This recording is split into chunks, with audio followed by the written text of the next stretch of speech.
5% of our population is youth. 60% of all voters are also youth, and majority of them are affiliated with religious organizations such as the NCCK.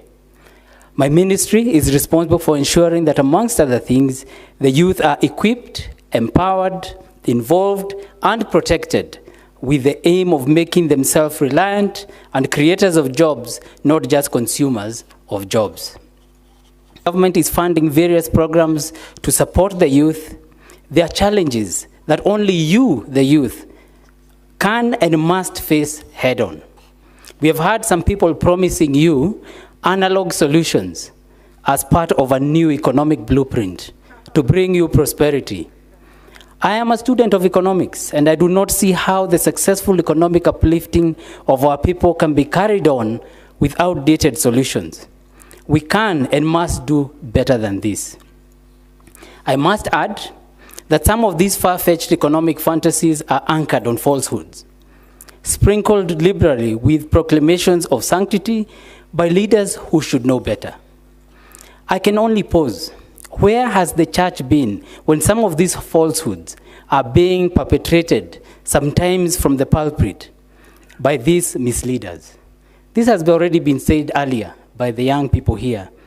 And for us to have a wholesome youth, for a wholesome society, society must endeavor to tell the truth, even when it hurts, because the truth shall set us free. However, a scarcity of truth in our society in general, and I dare add some of our churches as well. The church should be the pillar of truth, the beacon of light that should shine on these dark falsehoods by false prophets. To a large extent, some churches have not lived up to this expectation. The main problem, as I see it, is that these churches have been silenced by, say, massive donations from politicians who have been gifted with the pulpit to preach the gospel, sometimes of division, and to nudge citizens towards a class war. These Bible-waving politicians have especially targeted the youth because they think wrongly that the youth are gullible and easy to manipulate. Do not be led down the garden path. Do not be lied to. You must expose these peddlers for who they are, snake oil salesmen who will go to any extent to gain political power. You must see beyond the smokescreen and unmask these people who are out to take advantage of you. During the Sermon on the Mount, this is Matthew 7:21, Jesus warned against false prophets, saying, "Not everyone who calls me Lord, Lord, will enter the kingdom of heaven." And similarly, in our society, remember that not everyone who proclaims their religion by shouting from the mountaintops, "Bwana asifiwe," and hallelujahs at every opportunity means well. For some, their actions betray them. It should be for some of these politicians, they should not just proclaim their religious bent, but they should live it through pious actions and deeds, if indeed they are God-fearing people who care for this country. As the Cabinet Secretary under whose docket youth affairs lies, I'm privy to the hardships and desperations the youth are facing, which has been exacerbated by the COVID-19 pandemic. Hustle today should not condemn you to a lifetime of hustling. Heed the advice of Proverbs 18:21 that says, "Death and life are in the power of the tongue, and those who love it will eat its fruit." You can change your world by changing your words. You can do all things through him who strengthens you. Philippians 4:13. I have seen, having worked extremely closely with the president, some of his closest friends are the ones that are fighting him the most because he chose not to allow this country to be plundered. Earlier, youth spoke here talking about everything is about money and what people can actually get out of money. And so when you stop people from doing some of these things, they become your worst critics. And they want to fight you and they want to stop you from the direction that you're going. But let me say that as a government, we have been making concrete steps to cushion citizens, and in particular the youth, against economic hardships made even worse by the pandemic. We were planning to ameliorate some of these hardships by pledging to shift more resources mashinani through the BBI initiative, But it wasn't to be. Judicial activism took care of that. Yet we saw some leaders fervently thanking God the Father for the adverse court ruling. It is a classic case of not seeing the forest for the trees. They missed the bigger picture because the whole issue was politicized and anchored as a power hunt rather than a noble development initiative that would devolve more funds to the people. That would provide 7 years tax holidays for the new young businesses, 35% to the counties, and so on. In my opinion, what the judiciary has done in dismissing the BBI is to usurp the role of Wanjiku in deciding her fate. They have opted to settle political scores at the expense of the common man. However, despite what happened, the government will not be deterred in doubling its efforts to spur development across the country, and in particular supporting the youth to become the core pillars of our development agenda. The one thing that seems to be lacking in the country is truth. And since here we are with the church, the archbishops and the bishops, it was important that we talk about the truth so that people can understand where we are. Many narratives are being given to our young people that are not necessarily truthful. To say that, we're children of God. We're made in God's image. So to put in our minds that we are hustlers and nothing else is wrong. We may be hustling. We may be doing things that require you to do, but it doesn't form who you are. The youth can become the leaders. They are more than 60% of the voters, 75% of the population. So majority of Kenya is youth. And therefore, they can take charge. They need to feel that they are owners of this country as well. And a lot of the conversations that we've had here have been very clear. The youth themselves know this.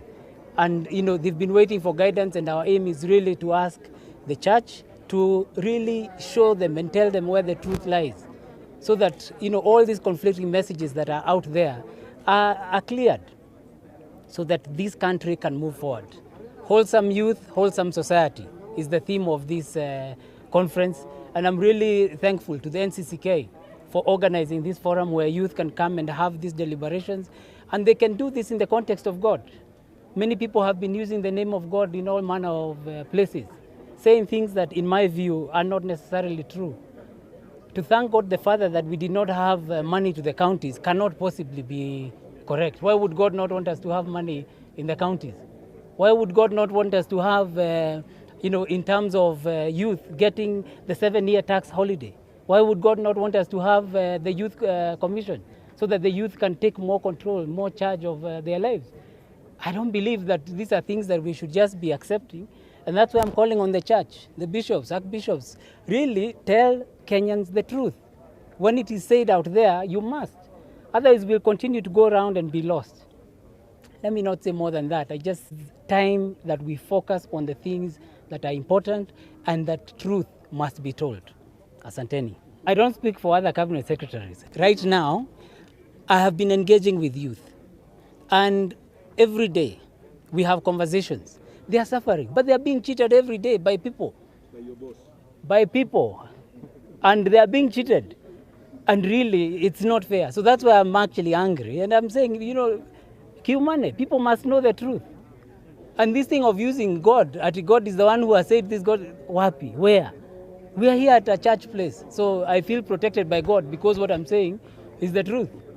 Yeah? So anyway, I hope I'm answering you. So your boss has been lying to people?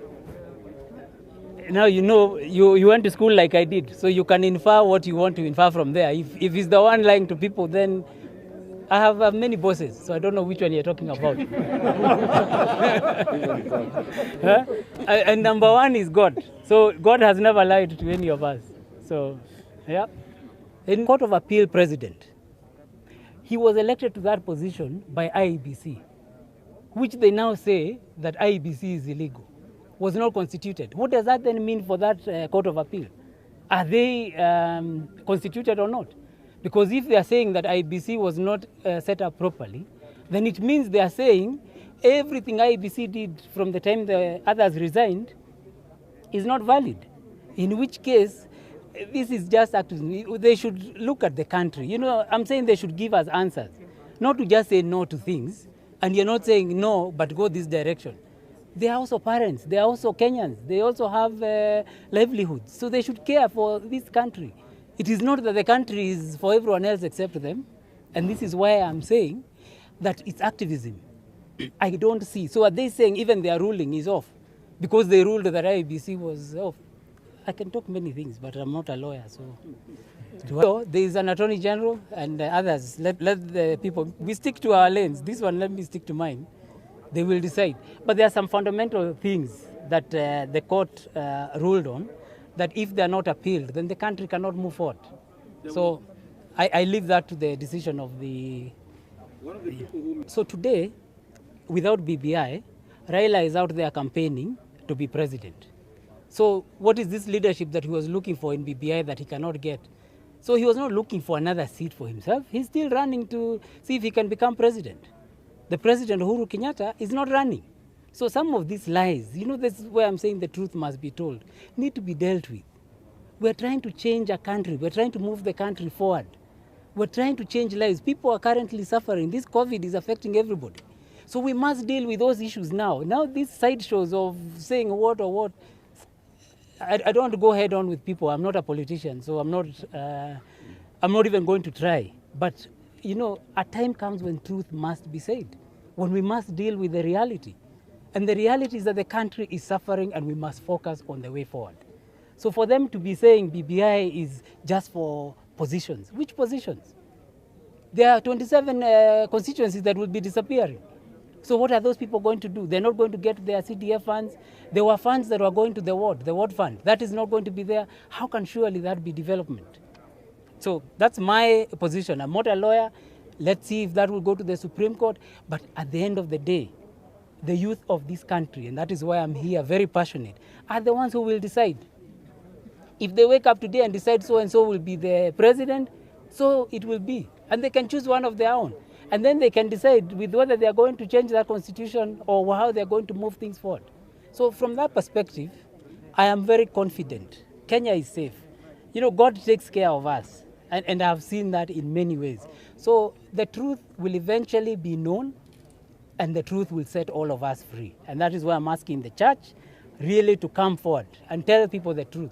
When people are using God's name there, they're using it in vain. And wakuje kanisa waseme. Church and community and political leadership to prioritize the issues of concerning the youth. This should go beyond talk and should be reflected in inclusion of youth in leadership and budgetary allocations. The national government, through the Ministry of ICT, Innovation and Youth Affairs, to accelerate the implementation of the Kenya Youth Policy 2019. We call upon the ministry, and we are happy the CS is here, to deepen the partnership with different stakeholders so that there is an enhanced coordination of interventions and programs targeted at the youth. Number 3 is county governments should accord adequate budgets and programs to the youth and young people. Number 4 is security agencies should stop being a terror to the youth. The youth are citizens, and they are not a problem to be solved through brutality. We have seen some young men die in Embu, and we are hoping this is the last, and that this matter will be investigated and those who are culprits brought to book. Therefore, advise the youth to strongly resist those who intend to hire them to engage in violence before, during, and after the elections. Remember, those who use you to engage in violence will dump you once the agenda is realized, and you'll be left with no benefit. Violence does not pay, and only peace in the nation is going to assure the youth a bright future. On behalf of the women and the ladies who have come, and the young ladies who have come as part of the youth, and higher and more heard than our voice that was prepared. Men, I want them to be in hoodies and we celebrate them. Let us put our hands.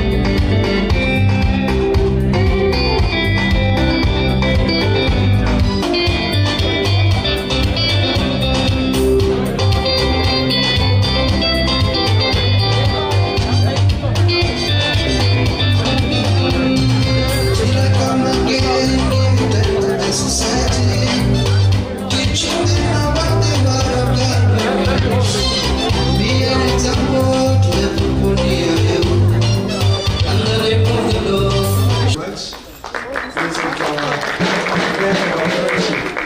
Africa. We have a lion. Our ICT minister is a lion, and you have to speak.